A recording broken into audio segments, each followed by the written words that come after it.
وكفى وسلام على عباده الذين اصطفى أما بعد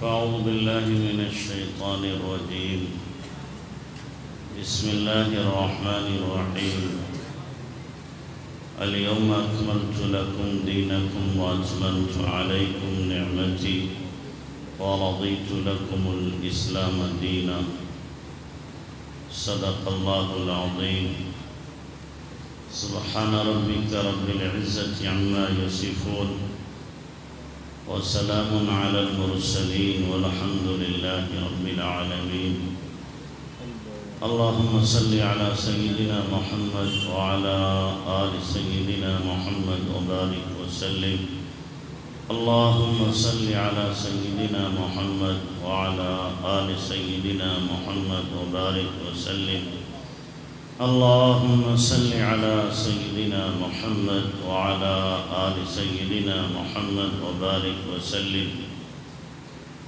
میرے محترم بھائیو بزرگوں، آپ لوگوں کا بڑا مجاہدہ ہے، مغرب سے بیٹھے ہوئے ہیں۔ میرے علم میں یہ تھا کہ عشاء بعد پروگرام ہے، تو اس لیے ہم نے سوچا عشاء بعد آدھا پون گھنٹہ کعب رشیدی صاحب بیان کریں گے، 2-1 نعت ہوگی، 10 تو بج ہی جائیں گے ہر آدمی۔ راستے میں معلوم ہوا کہ مغرب بعد ہے، چونکہ یہاں مغرب بعد پروگرام عموماً ہوتے ہی نہیں، عشاء بعد ہی ہوتے ہیں۔ تو بہرحال جو مقدر تھا وہ ہوا، اور جو ہوا وہ بھی بہتر ہی ہے۔ اللہ کے ہر کام میں خیر ہی ہوتی ہے۔ اللہ کے نبی جناب رسول اللہ صلی اللہ علیہ وسلم کی سیرت کا جو عنوان بندے کو دیا گیا ہے وہ کافی طویل ہے، وقت مختصر ہے، تو اس لیے مکمل اس پر بات نہیں ہو سکتی کہ اللہ کے نبی صلی اللہ علیہ وسلم نے امت کو کیا پیغام دیا ہے، آپ کا آخری پیغام کیا ہے۔ نبی صلی اللہ علیہ وسلم نے جب حجۃ الوداع کیا، اسی موقع پر آپ نے فرما دیا تھا کہ شاید آئندہ سال میری تمہاری ملاقات نہ ہو سکے۔ صحابہ تبھی سمجھ گئے تھے کہ نبی علیہ السلام اب دنیا سے پردہ فرمانے والے ہیں۔ جب سورہ نصر نازل ہوئی تو حضرت ابوبکر صدیق رضی اللہ تعالی عنہ نے سمجھ لیا تھا، اللہ کے نبی نے بھی سمجھ لیا تھا کہ میرا وقت قریب آ گیا ہے، حکم دیا جا رہا اب استغفار کیجیے۔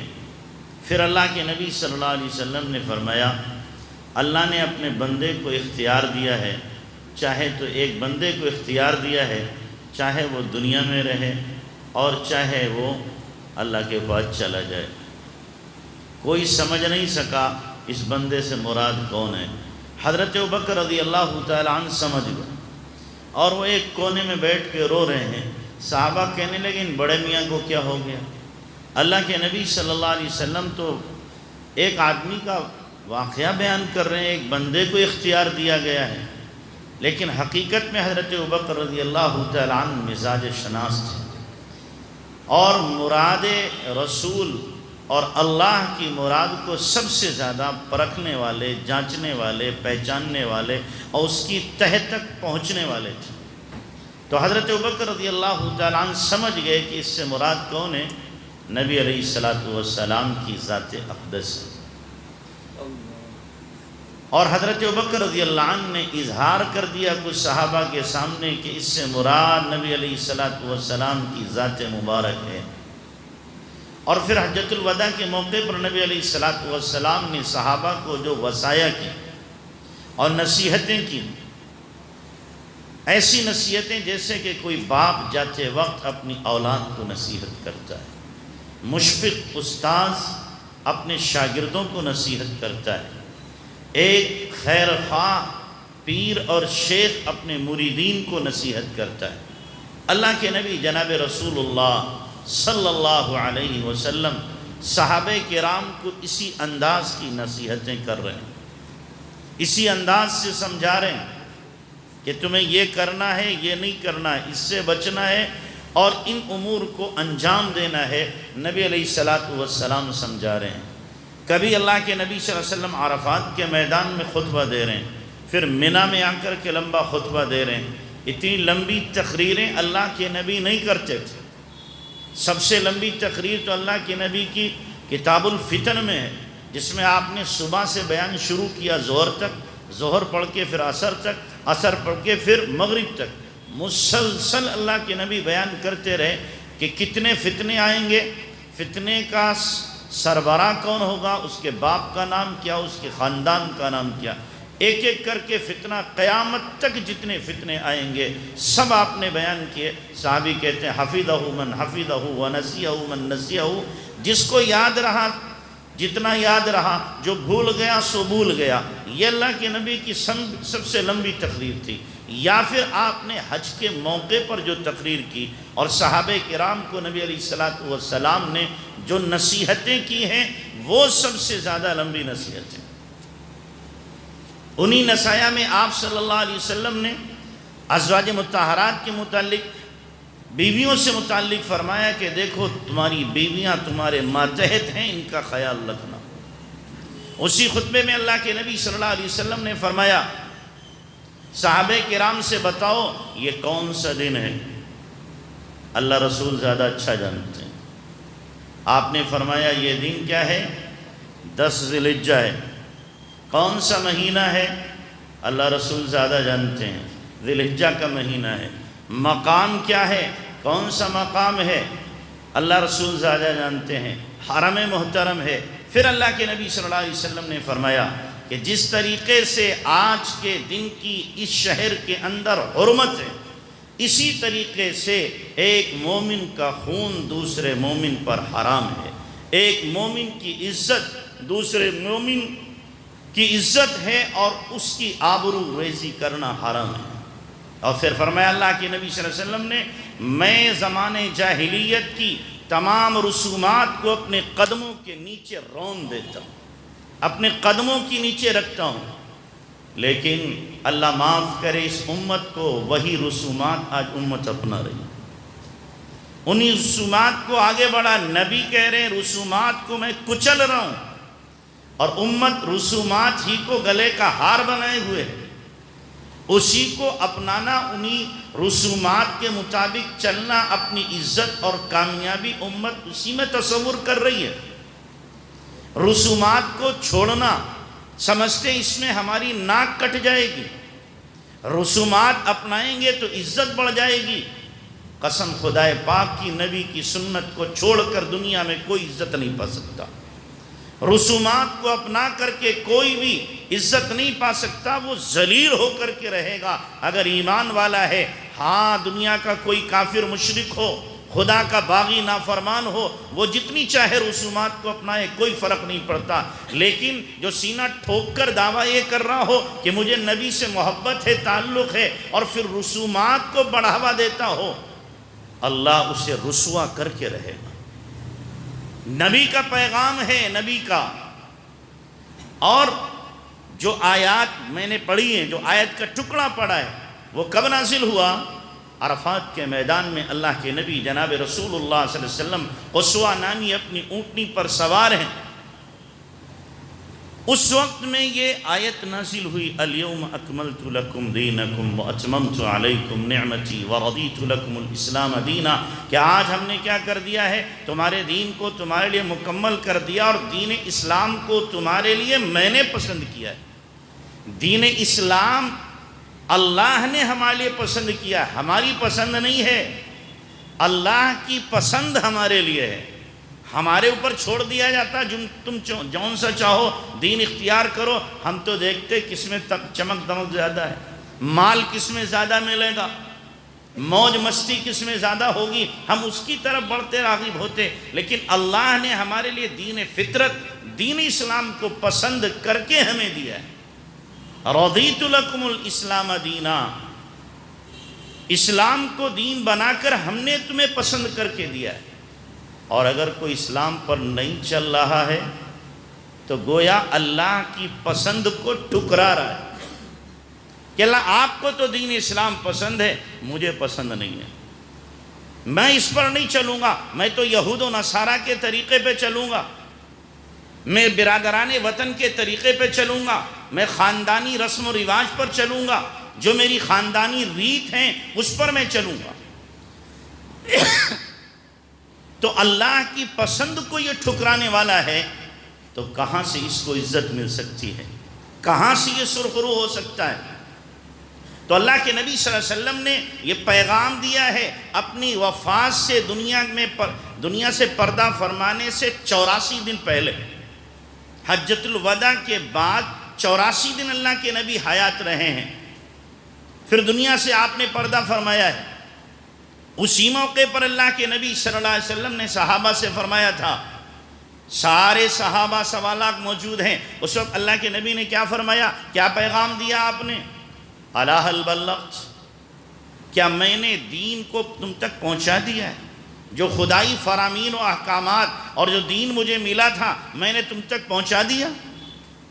صحابہ یک زبان ہو کر کہتے ہیں، یک زبان ہو کر کہتے ہیں، قد بلغت الرسالہ وادیت الامانہ ونصحت الامہ وکشفت الغمہ وجاہدت فی سبیل اللہ حق جہادہ۔ اللہ کے نبی، آپ نے حق رسالت کو ادا کر دیا، امت کے لیے جتنی جد و جہد کرنا تھی آپ نے مکمل کر دی، اور آپ نے امانت جو ملی تھی وہ امت تک پہنچا دی، آپ نے پورا حق ادا کر دیا ہے، اور امت سے تکالیف کو، مشقتوں کو آپ نے دور کر دیا۔ جب صحابہ کرام نے گواہی دے دی اور سارے صحابہ نے ایک زبان ہو کر گواہی دی، اللہ کے نبی صلی اللہ علیہ وسلم خوش ہوئے، پھر اللہ کو مخاطب کر کے فرمایا، اللہ کو مخاطب کر کے آسمان کو انگلی اٹھائی اللہ کے نبی نے اور فرمایا اللہم اشہد، اللہم اشہد، اللہم اشہد، اے اللہ تو گواہ ہے، تو گواہ ہے، اے اللہ تو گواہ ہے، تیرے بندے یہ سوالات جو نورانی عرفانی جن کے دل تیری محبت سے لبریز ہیں، یہ گواہی دے رہے ہیں میں نے تیرے دین کو ان تک پہنچا دیا ہے۔ تو اللہ کے نبی صلی اللہ علیہ وسلم حجۃ الوداع سے تشریف لے گئے، اور پھر آپ علیہ السلام پر دھیرے دھیرے بیماری کا سلسلہ شروع ہوتا ہے۔ 14 دن اللہ کے نبی صلی اللہ علیہ وسلم بیمار رہتے ہیں، شدید بخار ہوتا ہے۔ نبی علیہ السلام کو 2 آدمیوں کے برابر بخار ہوتا تھا۔ ایک صحابی نے آپ کا جسم چھوا، اللہ کے نبی بہت تیز بخار ہے، کہ ہاں مجھے دوہرا بخار ہوتا ہے۔ عام امتی کو 11، نبی کو اس سے ڈبل، ہمیں اگر 104 بخار ہے تو نبی کو اس سے ڈبل ہوگا، 208۔ نبی کا اجر بڑا ہوا ہے تو نبی پر اگر اللہ کی طرف سے امتحان آ رہا ہے تو وہ بھی ڈبل ہے۔ تو اللہ کے نبی صلی اللہ علیہ وسلم کو شدید بخار، آپ علیہ السلام کو اس بخار میں آپ نے 7 کنووں کا پانی منگوایا، اور منگوا کر کے آپ نے غسل کیا ٹھنڈے پانی سے، تاکہ آپ کا بخار نارمل ہو جائے۔ بخار کی شدت بڑھتی رہی، کم نہیں ہوا۔ بیچ میں اللہ کے نبی صلی اللہ علیہ وسلم کو افاقہ محسوس ہوتا تھا، لیکن پھر شدت پکڑ جاتی۔ انہی ایام میں اللہ کے نبی صلی اللہ علیہ وسلم، عبداللہ ابن مسعود آپ کے پاس پہنچتے ہیں۔ عبداللہ ابن مسعود پہنچے، آپ نے عجیب پیغام دیا امت کو۔ آپ نے فرمایا عبداللہ میرے جانے کا وقت ہے، تم میرے بعد زندہ رہو گے، میری امت کو میرا سلام پہنچا دینا، میری امت کو میرا سلام پہنچا دینا۔ آپ سب جواب دو۔ تو اللہ کے نبی نے سلام پہنچایا، اور اس وقت اللہ کے نبی نے امت کو دعا دی، آپ نے فرمایا اللہم اغفر امتی، اللہم ارحم امتی، اللہم انصر امتی، اللہم اید امتی، اللہم کسر امتی، اللہم تجاوز عن امتی۔ دعائیں دے رہے، دعائیں کیوں دے رہے ہیں؟ جیسے ایک ماں اپنے بچے کو دعا دیتے ہوئے نہیں تھکتی، اللہ کے نبی جناب رسول اللہ صلی اللہ علیہ وسلم اپنی امت سے سینکڑوں ماؤں سے زیادہ پیار کرنے والے ہیں۔ آپ جاتے جاتے امت کو دعا دے رہے ہیں، اے اللہ میری امت پر رحم فرما، میری امت کو معاف کر دے، میری امت کہ سیاس سے درگزر کر دے، اے اللہ میری امت کی مدد فرما، اے اللہ میری امت کی تائید فرما، میری امت کو طاقتور فرما، میری امت میں برکت دے دے، میری امت میں کثرت کر دے۔ دعائیں دے رہے ہیں۔ تو اللہ کے نبی صلی اللہ علیہ وسلم جاتے جاتے بھی دعا دے رہے ہیں، دنیا سے جاتے جاتے دعا دے رہے ہیں۔ اس بیچ میں اللہ کے نبی صلی اللہ علیہ وسلم آئے منبر پر ایک مرتبہ، اور آپ بیٹھے سہارا لے کر کے، صحابہ سے فرمایا آپ نے، بھائی کسی کا میرے اوپر حق ہے تو مجھ سے لے لے، قیامت کے دن میں حق نہیں دے سکتا۔ آج دنیا میں نے کسی پر ظلم کیا ہو، زیادتی کی ہو، کسی کا حق مارا ہو، حق تلفی کی ہو، مجھ سے بدلہ لے لے۔ کون بدلہ لے اللہ کے نبی سے؟ نبی کسی کا حق مار سکتا ہے؟ سوال ہی پیدا نہیں ہوتا۔ یہ دماغ میں لانا بھی جرم ہے، گناہ ہے اور کفر ہے کہ نبی بھی کسی کا حق مارے گا۔ ما کان لنبی ان یغل، نبی کو زیب نہیں دیتا ہے کہ وہ خیانت کرے، کسی طرح کا ظلم کرے۔ ایک صحابی کھڑے ہوئے، اللہ کے نبی میرا حق ہے آپ پر، میرے ساتھ آپ نے زیادتی کی۔ کیا زیادتی کی میں نے تیرے ساتھ میں؟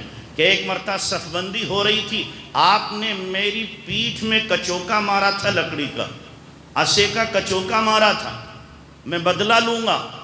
آپ نے فرمایا آجا بدلہ لے لے۔ صحابہ حیران، اللہ کے نبی سے بدلہ لے رہا، اس حالت میں بدلہ لے رہا، پریشان ہے، ششدر، حیران ہی کیا کرنے جا رہا ہے۔ آپ نے فرمایا ہاں بدلہ لے لیں۔ وہ صحابی آگے بڑھے، اللہ کے نبی سے بدلہ لینے کے لیے پیچھے کو آئے، کہنے لگے اللہ کے نبی جب آپ نے میرے لکڑی ماری تھی تو میرے جسم پہ کپڑا نہیں تھا، آپ کے جسم پر کپڑا ہے، میں بدلہ لوں گا تو برابر کا بدلہ نہیں ہوگا، کپڑا اٹھائیے۔ آپ نے کپڑا اٹھایا، جیسے ہی اٹھایا وہ چپٹ گئے آپ سے، اور آپ کی بوسہ لے لیا آپ صلی اللہ علیہ وسلم کی مہر کا، اور چپٹ گئے اور کہنے لگے اللہ کے نبی بس میرا ارادہ یہی تھا کہ میں آپ کے جسم سے اپنے جسم کو ٹچ کر لوں۔ تو اللہ کے نبی صلی اللہ علیہ وسلم حق دے رہے ہیں، آخر وقت میں بھی صحابہ سے فرما رہے اپنا حق لے لو۔ تو نبی علیہ السلام اس شان کے ساتھ دنیا سے جا رہے ہیں، اور پھر جب آخری وقت آیا اللہ کے نبی صلی اللہ علیہ وسلم کا، اما عائشہ رضی اللہ تعالیٰ عنہ کے گھر ہیں، تمام ازواج مطہرات سے آپ نے ان کو بلایا اور کہا بھائی میرا جی چاہتا ہے میں باقی وقت عائشہ کے گھر گزاروں، اگر تم اجازت دے دو۔ انصاف دیکھو، عدل دیکھو، عدل۔ اس وقت میں جو آخری ایام ہیں، آپ فرما رہے ہیں اپنی تمام ازواج مطہرات سے اگر تم اجازت دو تو عائشہ کے پاس میں وقت گزار لوں۔ تمام ازواج مطہرات نے بخوشی اس کی اجازت دے دی۔ اللہ کے نبی صلی اللہ علیہ وسلم اما عائشہ رضی اللہ تعالی عنہا کے یہاں رہے، باقی ایام وہیں اللہ کے نبی صلی اللہ علیہ وسلم گزارے ہیں۔ ازواج مطہرات آتی ہیں، دیدار کر کے ملاقات کر کے چلی جاتی ہیں، لیکن قیام اللہ کے نبی صلی اللہ علیہ وسلم کا اما عائشہ رضی اللہ تعالیٰ عنہ کے حجرے میں ہی ہے، اما عائشہ کے حجرے میں ہے۔ اس وقت میں اللہ کے نبی صلی اللہ علیہ وسلم جس دن آپ پردہ فرمانے والے ہیں، فجر کی نماز کا وقت ہے، آپ صلی اللہ علیہ وسلم نے فرمایا عائشہ پردہ ہٹا دو، پردہ ہٹا دو، میں اپنی محنت کا نتیجہ تو دیکھوں، میں اپنے پیاروں کو تو دیکھ لوں جن کو میں نے تراشا ہے، بنایا ہے، اور جس پھلواری کو، جس باغ کو میں نے تیار کیا ہے، اب یہ گلدستہ، یہ پھولوں کا میں دیکھنا چاہتا ہوں، ہٹاؤ پردہ، ہٹاؤ۔ پردہ ہٹایا گیا۔ ابوبکر صدیق رضی اللہ عنہ نماز پڑھا رہے تھے، صحابہ کی نظر پڑی، صحابہ کہتے ہیں اتنا خوبصورت چہرہ لگ رہا تھا، قریب تھا ہم اپنی نیت توڑ دیں، اتنا خوبصورت چہرہ لگ رہا تھا اللہ کے نبی صلی اللہ علیہ وسلم کا۔ صحابہ میں ہلچل مچ گئی، صفوں میں ہلچل ہو گئی۔ آپ نے فرمایا پردہ ڈال دو، پردہ ڈال دو۔ آخر وقت میں اللہ کے نبی صلی اللہ علیہ وسلم صحابہ کرام کو دیکھتے ہوئے تشریف لے گئے۔ یہ میری محنت کا نتیجہ ہے، میری محنت کا نتیجہ ہے۔ اسی بیچ میں اللہ کے نبی صلی اللہ علیہ وسلم نے جیش اسامہ کو روانہ کیا ہے، اس لشکر کو روانہ کر دو، اس لشکر کو روانہ کر دو۔ حضرت ابوبکر صدیق رضی اللہ عنہ کو حکم دیا کہ عائشہ جاؤ میرا پیغام پہنچاؤ، ابوبکر نماز پڑھائیں، ابوبکر نماز پڑھائیں۔ لیکن حضرت عائشہ رضی اللہ عنہ انکار کر رہی، اس لیے کہ ابا جی کیا ہیں، اتنی ذمہ داری کو برداشت نہیں کر پائیں گے۔ لیکن وہاں زبان سے کیا کہہ رہی ہیں، میرے ابا رقیق القلب ہیں، آپ کے مصلی پہ کھڑے ہوں گے، آپ کی یاد آئے گی، نماز نہیں پڑھا پائیں گے۔ تو آپ نے فرمایا نہیں، اب اللہ انکار کر رہا ہے اس بات سے کہ ابوبکر کے علاوہ کوئی اور میرے مصلی پہ کھڑا ہو، ابوبکر ہی میرے مصلی پہ کھڑا ہوگا۔ چنانچہ حضرت ابوبکر رضی اللہ عنہ نے 17 نمازیں نبی صلی اللہ علیہ وسلم کی عدم موجودگی میں کہ آپ نماز پڑھانے نہیں آئے تو پڑھائیں، اور ایسا بھی ہوا کہ اللہ کے نبی پیچھے سے آ گئے، ابوبکر رضی اللہ عنہ نماز پڑھا رہے ہیں، پھر آ کر کے آپ محراب میں بیٹھ گئے، اللہ کے نبی امام ابوبکر کے گویا ابوبکر مکبر بن گئے، اور پھر سارے صحابہ کیا ہے آپ کے پیچھے نماز پڑھ رہے ہیں، اس شان کے ساتھ بھی نماز پڑھائی۔ اور پھر آخری جو وصیت کی، وقت پورا ہو رہا ہے، آخری جو وصیت کی اللہ کے نبی صلی اللہ علیہ وسلم نے دنیا سے جاتے ہوئے، پہلے تو دیکھا عبد الرحمن رضی اللہ تعالیٰ عنہ ابوبکر کے بیٹے مسواک کر رہے ہیں، آپ مسواک کو دیکھ رہے ہیں، مسواک کو دیکھ رہے ہیں۔ حضرت عائشہ رضی اللہ عنہا سمجھ گئیں کہ میرے بھائی کے ہاتھ میں مسواک ہے، اللہ کے نبی مسواک کرنا چاہتے ہیں۔ پوچھا اللہ کے نبی مسواک کریں گے؟ کہ ہاں، آپ نے اشارہ کیا۔ حضرت عائشہ رضی اللہ عنہا نے اپنے بھائی سے مسواک لی اور پھر اسے نرم کیا اپنے دانتوں سے، پھر نبی علیہ السلام کے ہونٹوں آپ کے دانتوں پہ مسواک کی، اور اس پر وہ فخر فرمایا کرتی تھیں، یہ شرف مجھے حاصل ہے کہ میرا لعاب نبی صلی اللہ علیہ وسلم کے لعاب سے آخر وقت میں ملا ہے جا کر کے۔ وہ کہتی مجھے شرف حاصل ہے کہ میری گود میں اللہ کے نبی صلی اللہ علیہ وسلم کی روح نکلی ہے۔ نبی کو 2 گودیں پسند تھیں، ایک ابوبکر صدیق کی، ایک عائشہ صدیقہ کی، یہ 2 گودیں پسند تھیں اللہ کے نبی صلی اللہ علیہ وسلم کو۔ تو حضرت عائشہ رضی اللہ تعالیٰ عنہ نے مسواک کی ہے، اور پھر حضرت علی رضی اللہ تعالیٰ عنہ آگئے۔ اس وقت میں حضرت علی رضی اللہ عنہ نے آپ کے لبوں سے کان لگائے، تو اللہ کے نبی صلی اللہ علیہ وسلم کی زبان سے یہ الفاظ ہونٹوں سے ادا ہو رہے تھے، یا رب امتی، یا رب امتی، یا رب امتی۔ اس وقت بھی اللہ کے نبی امت کو یاد کر رہے تھے، اس وقت بھی آپ امت کو یاد کر رہے تھے، اور امت بھول گئی نبی کو۔ جو نبی جاتے ہوئے بھی امت کو فراموش نہ کرے، جاتے ہوئے بھی امت کو یاد کر رہا ہو، اور آپ آخر جو الفاظ آپ کی زبان سے نکلے، الصلاۃ وما ملکت ایمانکم، الصلاۃ وما ملکت ایمانکم، نماز کا خیال رکھنا اور اپنے ماتحتوں کا خیال رکھنا، نماز کا خیال رکھنا، اپنے ماتحتوں کا خیال رکھنا۔ آج امت کتنی نماز کو پڑھ رہی ہے؟ نبی کی آخری وصیت، میرا باپ اگر آخر وقت میں مجھے وصیت کر کے جائے، میں اپنے باپ کی وصیت کو ضرور نافذ کروں گا، چاہے کتنی مجھے مشقت اٹھانا پڑے۔ ہزاروں ساری دنیا کے باپ قربان ہو جناب رسول اللہ صلی اللہ علیہ وسلم کی جوتی کے اوپر، آپ صلی اللہ علیہ وسلم آخری وصیت کر رہے ہو، میری امت نماز نہ چھوڑنا، میری امت نماز نہ چھوڑنا۔